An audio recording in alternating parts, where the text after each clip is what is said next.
Hello maths lovers, I am Amanjeet on channel Maths Made Magic.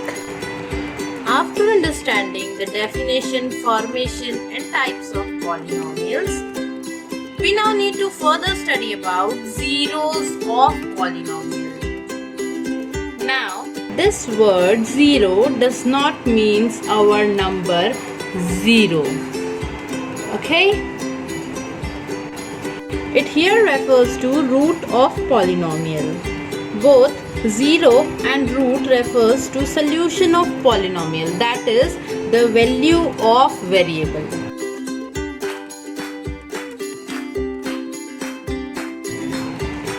Let us continue with a very simple example that p of x is equals to x minus 2. We have taken a very simple polynomial to understand the concept. For now, believe me without thinking any question in your mind that we will make this polynomial p of x equal to 0. Now see, if this p of x is equal to 0, that means x minus 2 is also equals to 0. When this minus 2 is shifted to another side of the equal to, it becomes plus 2. So we got that x is equals to 2, or we can say plus 2. This plus 2 is the proper value of x in the polynomial p of x. Okay, this is the correct value of x in the polynomial p of x. Whenever you use this number in a polynomial in place of x, you will always find the result as 0, such as I will show you.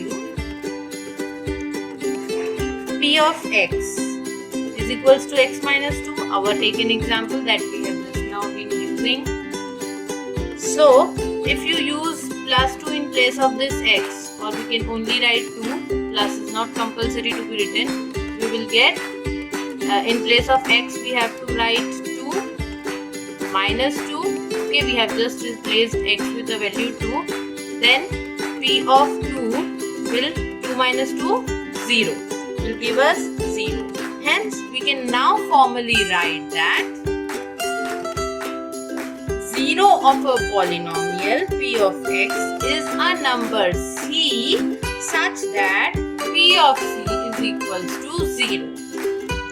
Means, when you use this value c in place of variable x, then you find 0. Like we found this value c, suppose this is the value c, 2, a constant value.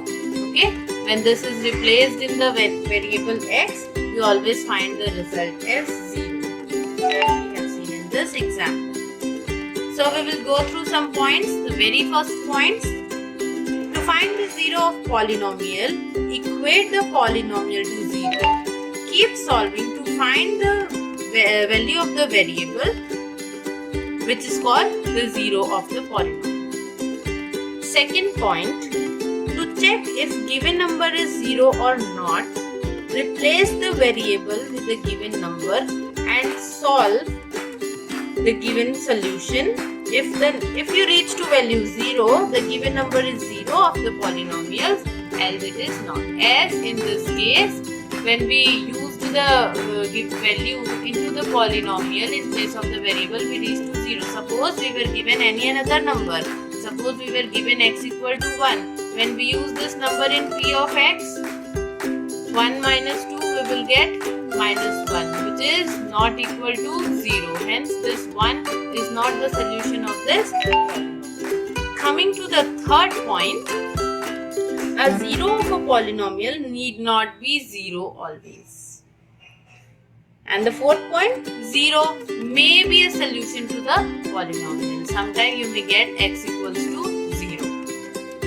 A polynomial can have more than one 0. Now, again note that a linear polynomial has exactly one root. Let us see what is linear polynomial. A linear polynomial is a polynomial of the form ax plus b, where the highest power of the variable, degree, is equals to 1. Those are called linear polynomial. In case of linear polynomial, we have exactly one root.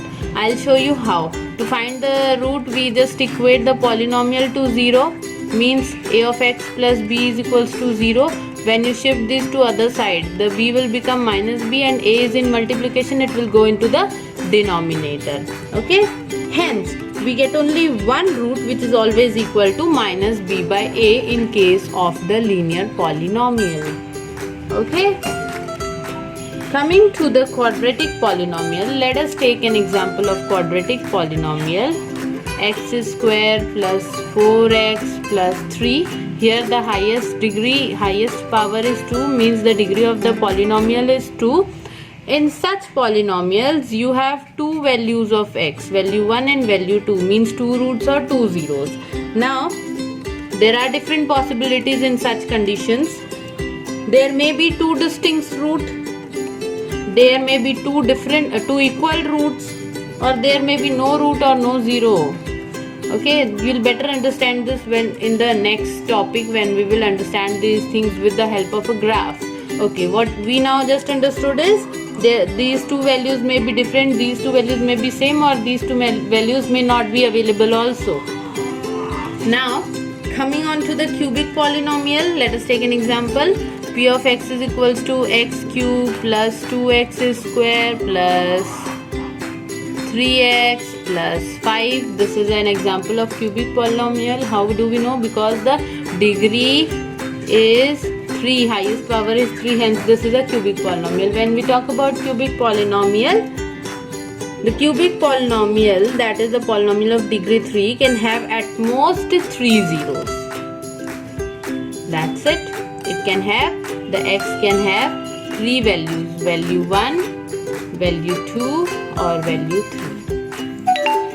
Now, here you found most of the information about the zeros or roots of the polynomial, or you can say solution of the polynomial.